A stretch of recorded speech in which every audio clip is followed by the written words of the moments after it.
Let's get right to the floor show. Joining me now, UBS Managing Director and Senior Portfolio Manager, Jason Katz. Jason, first half really answered a big question, and that was despite the tariffs, despite the war, despite all of that concern that was going on, investors keep adding chapters to this love story. Does it continue in the second half? I believe it does. It's been an earnings-driven market, and earnings are the mother's milk of stock gains. So between earnings driven by an incredibly resilient consumer, coupled with the earnings driven by the AI and AI-adjacent names, we've seen the multiple of the market shrink in spite of all the numbers you just listed in terms of those heady gains. Is anything in here about the rotation confusing investors, or are they really embracing it now? And I'm saying rotation out of maybe those primary stocks that, of course, are part of the AI trade. Yeah, the Mag 7 has been the Lag 7. We've seen a meaningful underperformance relative to the rest of the market. And it's not like money's leaving the market. To your point, it's finding other places. Well, to the Mag 7, which you now say is the Lag 7, we could show people exactly what their performance has been both quarter to date and year to date. And what does that really tell you? It tells you something very simple. Those that are writing the checks are a bit in the penalty box. Those that are receiving the checks, a la AI spending, are going to the moon.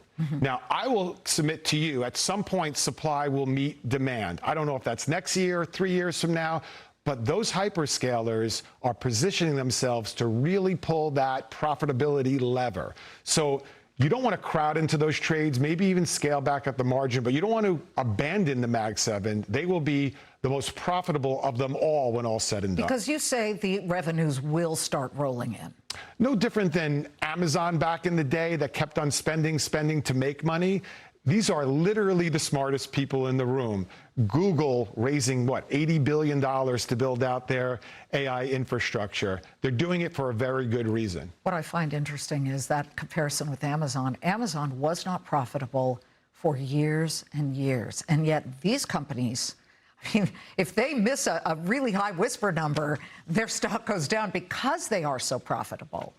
Yeah, I mean, well, I don't know. The semis, you're looking at the multiple on Micron and these other names that are actually pretty reasonable because their earnings have gone absolutely parabolic. But you're right. Everybody in this handful of stocks need to be careful here because if the whisper is not met, if there's any hint that the checkbook won't be as open as it's been in years past, Katie, bar the doors. So not everything goes up. We could show the laggards for the S&P and for the Dow, the ones that did not do well this most recent quarter during a very hot quarter, you could say.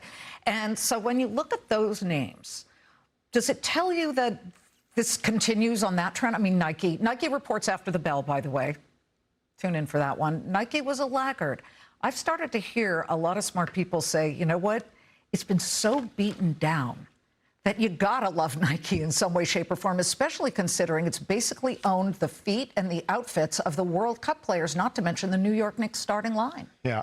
So I was told a long time ago in this business never to try to catch a falling knife. There's a reason why those stocks are doing what they're doing. I believe McDonald's, Walmart, come on. You want to go with the school of what's working because those stocks are following their earnings. So I'm not submitting to you that Bob Dahl's wrong about Adobe, but I'd rather be on the trend that's to the upside, not just in stock price, but in the momentum of their business. How do you then not get caught flat-footed when the tide does turn, and it will at some point? Because that's how the markets work. Well, you're supposed to be diversified, and that's not easy for most to do. How do you do that now? You're talking about gold, which has been chopped. It has drawn some blood for some people who got in when it was $5,000 plus an ounce. Right now, it's below that. In fact, I believe gold had, the second lowest close yesterday of the year. Yeah, and here I am telling you not to catch falling knives. It's dropped 25% in value, but the difference here is that, one, interest rates in the long run have gone up, predicated on the concern that rates may go up and not get cut. The dollar has strengthened, but all the attributes that made gold run up before are still in place. Fiat currencies in trouble. You have central banks around the world backing up the truck and buying gold. So I think it's a great diversifier and a great entry point. We have geopolitical uncertainty. That's when gold should thrive. Gold should thrive. But yet the NASDAQ almost day in and day out. Look at it today, up 370 points in a single session. So I've been doing this a long time, just like you. Yeah.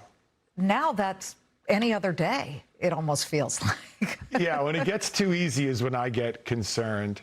So I love equal weight S&P versus the market cap weighted. I like healthcare, where you could drive a truck in terms of valuation between those companies and the S&P.